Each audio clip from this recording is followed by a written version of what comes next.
Count 1, guilty. The moment Gillian Balban heard that, she held her head between her arms and against the table in front of her. After 10 weeks and more than 50 witnesses, the former Natwest employee has been found guilty of all but one of the 7 charges she has been facing. Upon leaving the court, her former colleagues celebrated the verdict and thanked the Crown for their work, claiming justice has been served.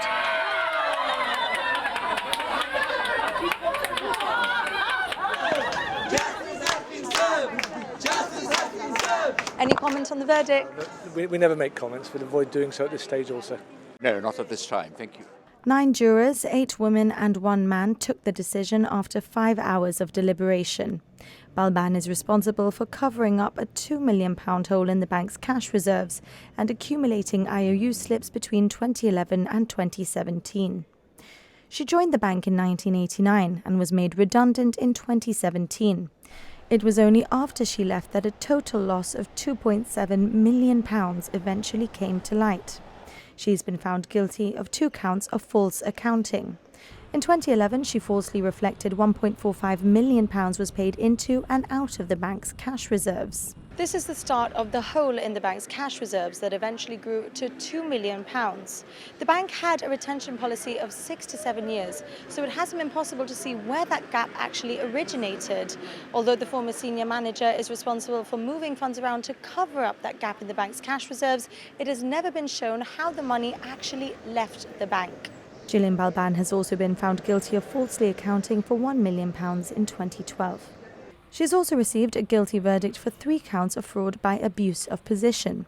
One of these charges relates to an attempt to cover up the hole in the bank's cash reserve. The other 2 of these counts is in relation to accumulating IOU slips at the foreign till. Bank staff were given a favourable exchange rate, so Balban would often give in IOU slips and take envelopes of euros from cashiers. The cashiers would then use this to balance their till. These slips accumulated to €600,000 by the end of her time at NatWest. She's also been found guilty of fraud by false representation. Staff at the Corral Road branch of the bank were manually adding the figure of £2 million to balance the bank's cash reserves on Gillian Balban's instructions. When she was made redundant and leaving the bank, the manager at the Corral Road branch asked for something that proved why they were balancing like this. Balban provided her with a file note that falsely claimed that this was because of a software migration issue.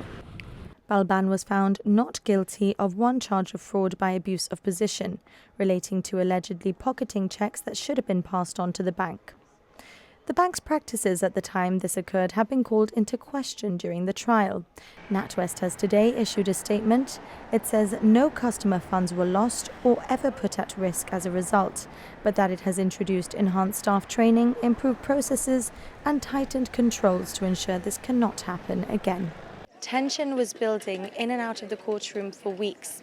The public gallery has been filled with Gillian Balban's family, as well as former NatWest employees and their families, who claim their lives have been ruined because of Gillian Balban's actions. The bailiff had to ask everyone to control their emotions, and there was an increased police presence in the area. It was very clear today that whatever the outcomes, emotions would be running high. Okay, any breaches of the peace, I have the power to remove you from this area. Gillian Balban left the court discreetly through the back exit on a motorbike with her husband.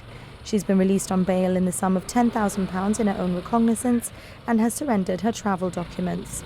She'll return to the Supreme Court on the 4th of April, where she'll be given a date for sentencing. Puisne Judge Liam Yates said she will be receiving a prison sentence.